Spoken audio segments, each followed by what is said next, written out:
নমস্কার বন্ধুরা, আমার রান্নাবান্না চ্যানেলে তোমাদের সকলকে স্বাগত জানাই।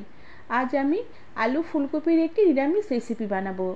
এই রেসিপিটি যে কোনো নিরামিষের দিনে খেতে দুর্দান্ত লাগবে। আর আমি একটি সিক্রেট মশলা দিয়ে বানাবো, এতে এই রেসিপির স্বাদ দ্বিগুণ হয়ে যাবে। এই রেসিপিটি তোমাদের সম্পূর্ণ দেখার অনুরোধ রইল। আর দেখে ভালো লাগলে একটি লাইক, শেয়ার আর সাবস্ক্রাইব করে দেবার অনুরোধ রইল। তার সাথে যারা আমার ফেসবুক পেজ থেকে দেখছো তাদেরও পেজটিকে ফলো করে দিয়ে ভিডিওটি লাইক, শেয়ার করে দেবার অনুরোধ রইল। প্রথমে আমি এখানে ফুলকপি কেটে নিয়েছি। ফুলকপির টুকরোগুলোকে একটু বেশ বড় বড় করে কেটে নিয়েছি। আর কপিগুলোর মাঝখানে একটু কাট লাগিয়ে নিয়েছি। আর কপির ডাঁটার মধ্যে যে একটা আঁশ মতন আছে, সেই আঁশগুলোকে বেশ ভালো করে আমি পরিষ্কার করে ছাড়িয়ে নিয়েছি। আর ফুলকপিগুলোকে বেশ ভালো করে ধুয়ে আমি জল ঝরিয়ে নিয়েছি। তার সাথে একটি মিডিয়াম সাইজের আলু দিয়েছি। আলুর খোসা ছাড়িয়ে আলুগুলোকে একটু ডুমো ডুমো করে কেটে নিয়েছি। এরপর প্রথমে আমি ফুলকপিগুলোকে একটু গরম জলে ভাপিয়ে নেব। এতে ফুলকপিগুলো যখন রান্না করব বা ভাজা করব, এতে তেল কম টানবে ভাজা করতে গেলে, কেননা ফুলকপি ভাজা করতে গেলে প্রচুর তেল চুষে নেয়। তাই একটু গরম জলে ভাপিয়ে নিলে, নেওয়ার পর ভাজা করলে তেলটাও কম টানবে। আর ফুলকপির মধ্যে অনেক সময় ছোটোখাটো পোকামাকড় থাকে, এতে এই নুন আর হলুদ গুঁড়ো দিয়ে ফুলকপিগুলোকে গরম জলে একটু ভাপিয়ে নিলে সেই ফুলকপির যে নোংরাগুলো আছে সেগুলো বেরিয়ে আসবে। ফুলকপির জলটা একটু ফুটে উঠলে কেটে রাখা আলুগুলোকেও দিয়ে দিলাম, এতে আলুগুলো তাড়াতাড়ি একটু নরম হয়ে আসবে।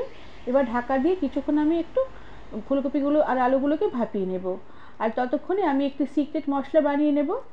শুকনো খোলায় এলাচ, দারচিনি, সাথে কয়েকটা গোলমরিচ দিয়ে দিলাম, সাথে একটা তেজপাতা ছিঁড়ে দিলাম, আর তার সাথে একটা শুকনো লঙ্কা ছিঁড়ে দিলাম। সাথে দিয়ে দিলাম সামান্য পরিমাণে গোটা জিরে, সাথে দিলাম সামান্য পরিমাণে গোটা ধনে, আর সামান্য একটু গোটা মৌরি। এবার সমস্ত মশলাগুলোকে কিছুক্ষণ একটু নেড়ে চেড়ে নেব। মশলাগুলো একটু হালকা হালকা ভাজা ভাজা হয়ে এলে আমি চামচের আগায় করে হাফ চামচের মতন সোনা মুগের ডাল দিয়ে দিলাম। এই সোনা মুগের ডাল এই গরম মশলার সাথে বেশ ভালো করে নেড়ে চেড়ে একটু ভেজে নেব।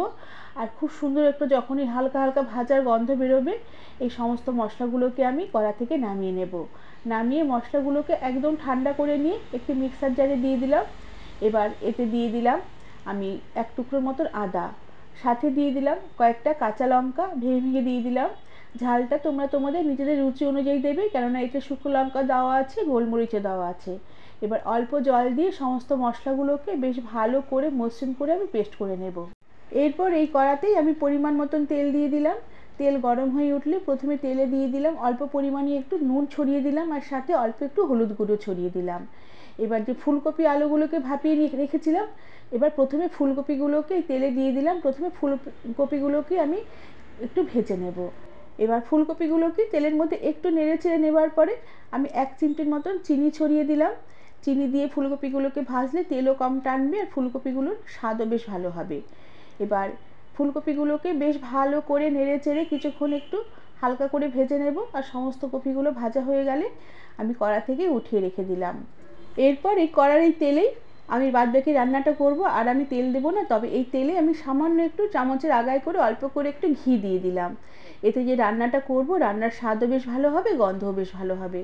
এবার ঘিটা বেশ তেলের মধ্যে মিশে গেলে খানিকটা গোটা জিরে ফোড়ন দিলাম। ফোড়নটা হয়ে এলে আমি কেটে রাখা আলুগুলোকে এই তেলে দিয়ে দিলাম।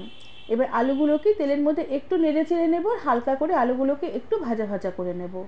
আলুগুলো একটু ভাজা ভাজা হয়ে এলে আমি যে মশলা বেটে রেখেছিলাম, সেই বাটা মশলা ভাজা আলুতে এবার দিয়ে দিলাম। সাথে মশলা বাটির ধোয়া সামান্য পরিমাণে একটু জল দিয়ে দিলাম। আর সাথে দিয়ে দিলাম পরিমাণ মতো নুন, আর সাথে দিলাম পরিমাণ মতন হলুদ গুঁড়ো, আর তার সাথে অল্প পরিমাণে একটু কাশ্মীরি লঙ্কার গুঁড়ো দিলাম।